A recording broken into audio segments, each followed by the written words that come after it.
तो इस वक्त देश में जो कोरोना की स्थिति है, हर दिन एक नया रिकॉर्ड बन रहा है, हर दिन केसेस बढ़ते जा रहे हैं। उसी को लेकर प्रधानमंत्री मोदी एक अहम बैठक कर रहे हैं। तमाम राज्यों के मुख्यमंत्रियों के साथ वीडियो कॉन्फ्रेंसिंग के माध्यम से प्रधानमंत्री मोदी की यह बैठक चल रही है और उसमें चर्चा हो रही है देश के मौजूदा हालात पर, किस राज्य की क्या स्थिति है और क्या कदम उठाए जाने चाहिए और जा रहे हैं। ये सोचने की जरूरत नहीं है। आप टेस्टिंग ज्यादा करते हैं, उसके कारण पॉजिटिव केस नजर आते हैं, लेकिन बाहर निकलने का रास्ता वही है। और जो आलोचना करने वाले हैं, थोड़े दिन आलोचना सुननी पड़ेगी, लेकिन रास्ता तो टेस्टिंग का ही है। टेस्टिंग के कारण आंकड़ा बड़ा आ जाता है, आने दीजिए। उसके कारण कोई राज्य अच्छा है, कोई राज्य बुरा है, ऐसा मूल्यांकन का तरीका ठीक नहीं है। और इसलिए मेरा आपका आग्रह है कि इस प्रेशर से बाहर निकल जाइए, टेस्टिंग को बल दीजिए। भले पॉजिटिव केस ज़्यादा आते हैं, आने दीजिए, लेकिन उसी का तो हम उपाय कर पाएंगे। और हमारी टारगेट 70%, 70% RT-PCR टेस्ट करने का है। कुछ जगह से मेरे पास खबर आई है, मैंने वेरीफाई नहीं किया है, कि कुछ लोग जो RT-PCR टेस्ट कर रहे हैं, उसमें जो सैंपल लेते हैं उसमें बहुत लेथार्जिक है। ऐसे ही मुंह के आगे ही से सैंपल ले लेते हैं। ऐसा है, बहुत गहरे जाकर के सैंपल लिए बिना रियल रिजल्ट मिलता ही नहीं है। अगर आपने ऊपर ऊपर से ले लिया मुंह में थोड़ा सा डाल करके, तो जो रिजल्ट आएगा वो तो नेगेटिव ही आने वाला है। और इसलिए जब तक सुई को अंदर डाल करके सैंपल नहीं लेते हैं, जिन राज्यों में ये हो रहा है, इसको रोकने के लिए कोशिश कीजिए। भले पॉजिटिव केस बढ़े, चिंता मत कीजिए, लेकिन पॉजिटिव केस होगा तो ट्रीटमेंट होगा, लेकिन वो नहीं होगा तो घर में फैलाता रहेगा, पूरे परिवार को, पूरे मोहल्ले को, पूरे टेनामेंट को, सबको लपेट लेगा। हमने पिछली मीटिंग में भी इस पर चर्चा की थी कि RT-PCR टेस्ट बढ़ाने की जरूरत है। और फिर मैं कहता हूं कि प्रॉपर सैंपलिंग और प्रॉपर होना चाहिए। आपने देखा होगा, कुछ लैब सबको निगेटिव दे रही है, कुछ लैब सबको पॉजिटिव दे रही है, तो ये तो अच्छी चित्र नहीं है। तो कहीं कुछ कमी है, और ये गवर्नेंस के माध्यम से हमने चेक करना होगा। कुछ राज्यों को इसके लिए इंफ्रास्ट्रक्चर बढ़ाने की जरूरत होगी, लेकिन इसे जितनी तेजी से करेंगे उतना ही मददगार होगा। लैब्स में शिफ्ट बनाने की जरूरत करनी है, तो मैं समझता हूं इसे भी किया जाना चाहिए। साथ ही मैंने पहले से पारण में कहा, कंटेनमेंट जोन्स में टेस्टिंग पर हमें बहुत बल, जिस कंटेनमेंट जोन तय करें उसमें एक भी व्यक्ति टेस्टिंग के बिना रहना नहीं चाहिए। आप देखिए, आपको परिणाम फटाफट मिलना शुरू हो जाएगा। साथियों, जहां तक ट्रैकिंग का प्रश्न है, प्रशासनिक स्तर पर हर इन्फेक्शन के हर कॉन्टैक्ट को ट्रैक करना, टेस्ट करना और कंटेन करना, इनमें बहुत तेजी की जरूरत है। 72 आवर्स में कम से कम 30 कॉन्टैक्ट ट्रेसिंग से हमारा टारगेट कम नहीं होना चाहिए। एक व्यक्ति का खबर आया तो उसके 30 संबंधित लोगों जो भी मिले हैं उसको हमने करना ही पड़ेगा। कंटेनमेंट जोन की भी सीमाएं स्पष्ट होनी चाहिए, वेग नहीं होना चाहिए। पूरे के मोहल्ले, इलाके के इलाके, ऐसा मत करो। अगर 2 फ्लैट हैं, एक इमारत में 6 मंजिला है, तो फिर उतनों को ही करो। बगल का टावर है, उसको बाद में देखो। अदरवाइज क्या होगा कि हम सब के सब सरल मार्ग यही है कि मेहनत कम पड़ती है, ये कर दो। उस दिशा में मत जाइए। आप सब इस दिशा में सक्रिय हैं, बस हमारी सतर्कता में कोई कमी नहीं आनी चाहिए, यही मेरा आग्रह रहेगा। हमें ये सुनिश्चित करना है कि कोविड फटीग के चलते जमीन तक जाते जाते प्रयासों में सुस्ती किसी भी प्रकार से नहीं आने देनी है। कई राज्यों में कॉन्टैक्ट ट्रेसिंग को पीरियोडिकली क्रॉस चेक करने के लिए भी टीम्स बनाकर काम किया है। इसके अच्छे नतीजे मिले हैं।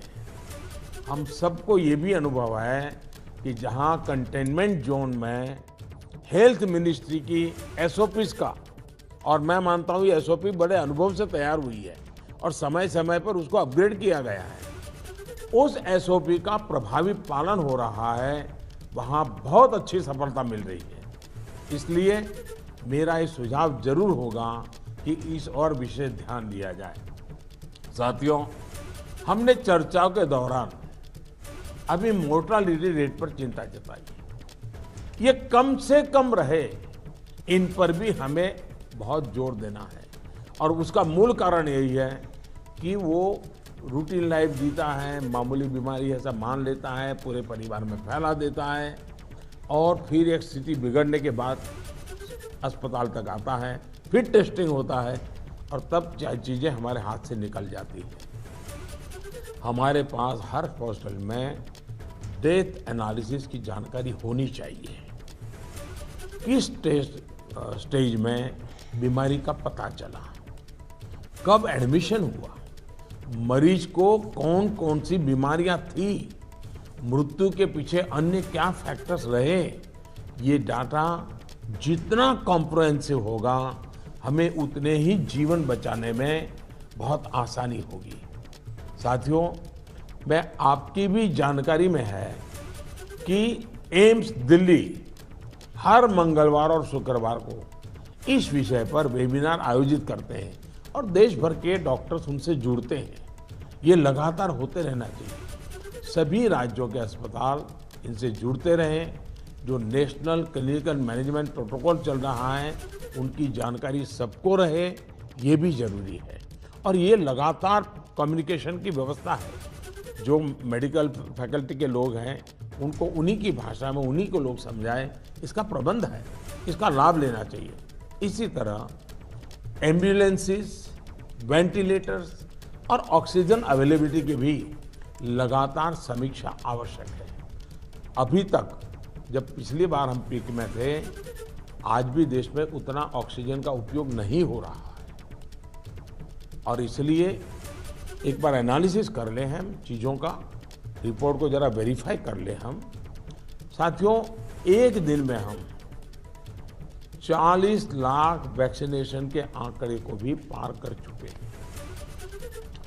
वैक्सीनेशन पर कई महत्वपूर्ण बिंदु इस चर्चा में हमारे सामने आए हैं। देखिए, वैक्सीनेशन में भी आपके अधिकारियों को लगाइए, दुनिया भर के समृद्ध से समृद्ध देश जिसके पास सब सुविधाएं उपलब्ध है, उन्होंने भी वैक्सीनेशन के लिए जो क्राइटेरिया तय किए हैं, भारत उनसे अलग नहीं है। आप जरा स्टडी तो कीजिए, आप पढ़े लिखे लोग आपके पास है, जरा देखिए तो सही। और नए वैक्सीन डेवलपमेंट के लिए जितना भी कोशिश हो रही है, मैक्सिमम वैक्सीनेशन और मैन्युफैक्चरिंग कैपेसिटी है, उसके लिए भी काम हो रहा है। और वैक्सीन के डेवलपमेंट से लेकर स्टॉक और वेस्टेज जैसे जरूरी बिंदुओं पर भी चर्चा हुई है। ये बात सही है। आपको मालूम है कि भी इतनी वैक्सीन बन पाती है। अभी ऐसा तो नहीं है कि इतने बड़े बड़े फैक्ट्रियाँ कोई रातों रात लग जाती है। जो हमारे पास अवेलेबल है उसकी हमें प्रायोरिटाइज करना पड़ेगा। किसी एक राज्य में सारा माल रख करके हमें परिणाम मिल जाएगा, ये सोच ठीक नहीं है। हमें पूरे देश को ख्याल करके ही उसको मैनेजमेंट करना पड़ेगा। कोविड मैनेजमेंट का एक बहुत बड़ा पार्ट वैक्सीन वेस्टेज ये रोकना भी है।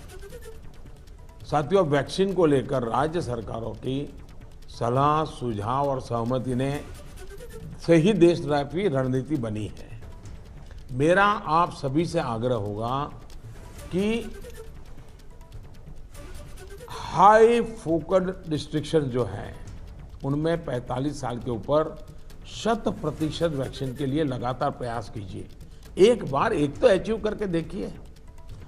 मैं एक सुझाव देता हूं, क्योंकि ये कभी कभी वातावरण बदलने के लिए चीजें बहुत काम आती हैं। 11 अप्रैल ज्योतिबा फुले जी की जन्म जयंती है और 14 अप्रैल बाबा साहब आम्बेडकर जी की जन्म जयंती है। क्या हम 11 अप्रैल से 14 अप्रैल पूरे अपने राज्य में टीका उत्सव मना सकते हैं? एक पूरा वातावरण क्रिएट कर सकते हैं टीका उत्सव का। एक विशेष अभियान चलाकर हम ज्यादा से ज्यादा एलिजिबल लोगों को वैक्सीनेट करें, जीरो वेस्टेज तय करें हम। 3-4 दिन जो है टीका उत्सव में जीरो वेस्टेज होगा, वो भी हमारी वैक्सीनेशन कैपेसिटी को बढ़ा देगा। हमारी वैक्सीनेशन कैपेसिटी का ऑप्टिमम यूटिलाइजेशन ये हम लोग करें। और इसके लिए अब हमें यदि वैक्सीनेशन केंद्रों की संख्या बढ़ानी है तो उसको भी बढ़ाएं। पहले एक बार देखें कि हम 11 से 14 अप्रैल किस प्रकार से चीज़ों को मोबिलाइज कर सकते हैं। एक अचीवमेंट का सेटिस्फैक्शन मिलेगा, वातावरण बदलने में बहुत काम आएगा। और मैं भारत सरकार को भी मैंने कहा हुआ है कि जितनी मात्रा में हम वैक्सीनेशन पहुंचा सकते हैं पहुंचाने का प्रयास करें।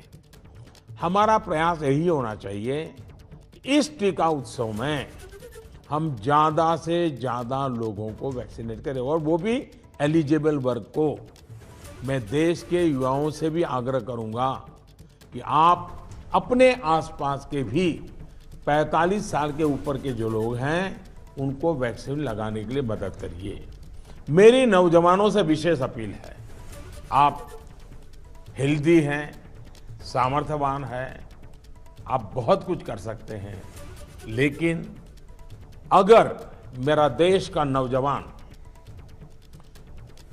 कोरोना के जो एसओपीज हैं, जो प्रोटोकॉल्स हैं, डिस्टेंस मेंटेन करने वाली बात है, मास्क पहनने वाली बात है, अगर मेरा देश का नौजवान इसको लीड करेगा तो कोरोना की कोई ताकत नहीं है कि मेरे नौजवान तक पहुंच जाए।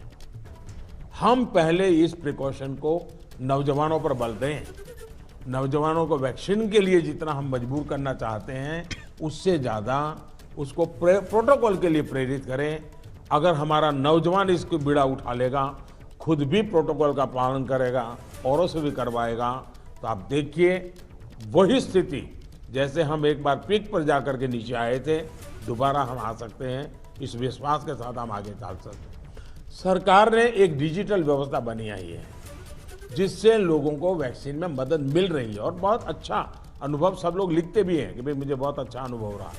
लेकिन इस डिजिटल व्यवस्था से जुड़ने में जैसे भी परेशानी आ रही है, जैसे जो गरीब परिवार हैं उनके लिए टेक्नोलॉजी का समझ नहीं है, मैं नौजवानों से कहूँगा ऐसे परिवारों को मदद करने के लिए आप आगे आइए। हमारे एनसीसी हो, हमारे एनएसएस हो, ये हमारे राज्य के जो सरकार की व्यवस्थाएं हैं उनको हम काम में लगाएं ताकि लोगों को थोड़ी मदद मिले। हमने इसकी चिंता करनी चाहिए। शहरों में एक बहुत बड़ा वर्ग है जो गरीब है, बुजुर्ग हैं, झुग्गी झोपड़ी में रहता है, उन तक ये बातें पहुंचाएं, उनको हम वैक्सीनेशन के लिए ले जाएं। ये हमारे वॉलेंटियर्स को, सिविल सोसाइटी को, हमारे नौजवानों को हमारी सरकारें मोबिलाइज करें और उन्हें प्राथमिकता के आधार पर हम वैक्सीन लगवाना अगर हमारा प्रयास रहेगा तो हमें एक पुण्य का काम का संतोष मिलेगा और हमें उनकी चिंता जरूर करनी चाहिए। वैक्सीनेशन के साथ साथ हमें ये भी ध्यान रखना है कि वैक्सीन लगवाने के बाद भी लापरवाही न बरते। सबसे बड़ी संकट ये हो गया है कि भाई अब मुझे कुछ होगा ही नहीं। देवन से मैं कह रहा हूं, दवाई भी और कड़ाई भी। हमें लोगों को ये बार बार बताना होगा कि वैक्सीन लगने के बाद भी मास्क वगैरह जो प्रोटोकॉल्स है उसका पालन और अनिवार्य है। इंडिविजुअल लेवल पर लोगों में मास्क और सावधानी को लेकर जो लापरवाही आई है उसके लिए फिर से जागरूकता जरूरी है। जागरूकता के इस अभियान में हमें एक बार फिर समाज के प्रभावी व्यक्तियों, सामाजिक संगठनों, सेलिब्रिटीज, ओपिनियन मेकर्स अपने साथ जोड़ना होगा। और इसके लिए मेरा आग्रह है कि गवर्नर नाम की जो अपने यहाँ इंस्टीट्यूट है उसका भी भरपूर उपयोग किया जाए। क्या गवर्नर साहब के नेतृत्व में, मुख्यमंत्री जी के मार्गदर्शन में ऑल पार्टी मीटिंग, राज्य तो सबसे पहले कर लें, राज्य ऑल पार्टी मीटिंग करें और ऑल पार्टी मीटिंग करके एक एक्शनेबल पॉइंट तय करें। फिर मेरा आग्रह है कि गवर्नर साहब और मुख्यमंत्री मिलकर के जितने भी इलेक्टेड लोग हैं उनका वर्चुअल वेबिनार करें। पहले अर्बन बॉडीज का करें, फिर रूरल बॉडीज का करें, जितने लोग चुन करके आए हैं उनसे करें, और उनके सामने सभी आपके असेंबली में जो जीत करके लोग आए हैं उसके जो फ्लोर लीडर हैं सब संबोधित करें, तो एक पॉजिटिव मैसेज अपने आप शुरू हो जाएगा कि भाई इसमें राजनीति नहीं करनी है, सबने मिल करके करना है। तो मैं समझता हूँ एक तो ये प्रयास करना चाहिए। दूसरा, गवर्नर साहब के नेतृत्व में, क्योंकि मुख्यमंत्री के पास बहुत काम रहते हैं, लेकिन गवर्नर साहब के नेतृत्व में एक आध समिट, बड़ा वेबिनार भी किया जाए, और जो शहर हो वहाँ पर लोकल हो तो सभी धार्मिक नेताओं को बुला करके एक समिट हो जाए और बाकी लोगों को वर्चुअल जोड़ा जाए। जो सिविल सोसाइटी के लोग हैं एक आध समिट उनका कर लिया जाए। जो सेलिब्रिटीज हैं, लेखक हैं, कलाकार हैं, खिलाड़ी हैं, उनको एक बार कर लिया जाए। मैं समझता हूं कि ये गवर्नर के माध्यम से इस प्रकार के लगातार भिन्न भिन्न समाजों के लोगों को जोड़ने का एक मूवमेंट चलाया जाए, और यही बात कि भाई आप इन प्रोटोकॉल का फॉलो कीजिए, टेस्टिंग पर बल दीजिए। हमारा क्या हुआ है, हम एकदम टेस्टिंग भूल करके वैक्सीन पे चले गए। वैक्सीन जैसे जैसे प्रोडक्ट होगी, जैसे जैसे पहुंचेगी। हमने लड़ाई जीती थी बिना वैक्सीन को। वैक्सीन आएगी कि नहीं आएगी वो भी भरोसा नहीं था, तब हम लड़ाई जीते। तो आज हमें इस प्रकार से भयभीत होने की कोई जरूरत नहीं है, लोगों को भयभीत होने नहीं देना है। अगर हम जिस तरीके से लड़ाई को लड़े थे उसी तरीके से लड़ाई को जीत सकते हैं। और जैसा मैंने कहा, पूरे परिवार लेपट में आ रहे हैं, उसका मूल कारण जो मुझे नजर आता है, फिर भी आप लोग इसको वेरीफाई कीजिए। मैं क्लेम नहीं कर रहा हूँ किसी चीज का, मैं सिर्फ अपना ध्यान आकर्षित करता हूँ कि एसिम्प्टोमेटिक कारणों से शुरू में परिवार में ये फैल जाता है, फिर अचानक परिवार में जो पहले से बीमार व्यक्ति है या कुछ करने वाला है वो एकदम से नए संकट में आ जाता है, फिर पूरा परिवार संकट में आ जाता है। और इसलिए मेरा आग्रह है, प्रोएक्टिवली हमने टेस्टिंग पर बल देना होगा। हमारे पास व्यवस्थाएं हैं, हिंदुस्तान के हर जिले में लैब बन चुकी हैं। एक लैब से शुरू किया था हमने, आज हर जिले में लैब पहुंच गई है, और हम इस चीज़ को बल ना दें तो कैसे होगा। इसलिए मेरा आग्रह है, जहाँ तक राजनीति करना न करने का सवाल है, मैं तो डे वन से देख रहा हूँ, भांति भांति के बयानों को झेल रहा हूँ, लेकिन मैं कभी मुंह खोलता नहीं हूँ, क्योंकि मैं मानता हूँ कि हिंदुस्तान के लोगों की सेवा करना पवित्र हमारा जिम्मेवारी है। हमें ईश्वर ने इस समय एक कठिन परिस्थिति में सेवा करने का जिम्मा दिया है, हमने इसको निभाना है। जो राजनीति करना चाहते हैं वो कर ही रहे हैं, उनके लिए मुझे कुछ कहना नहीं है, लेकिन हम सभी मुख्यमंत्री अपने राज्य के सभी दलों को बुला करके, सभी प्रकार के लोगों को साथ रख करके अपने राज्य में स्थिति को बदलने के लिए आगे आएंगे। मुझे पक्का विश्वास है इस संकट को भी हम देखते ही देखते पार करके निकल जाएंगे। फिर एक बार मेरा यही मंत्र है, दवाई भी और कड़ाई भी। ये इस विषय में कोई कॉम्प्रोमाइज मत कीजिए जी। मैंने पिछली बार भी कहा था कि आपको जुकाम की दवा ले ली और बाहर बारिश आ रही है, आप कहें मैं छाते का उपयोग नहीं करूंगा, ये नहीं चल सकता है।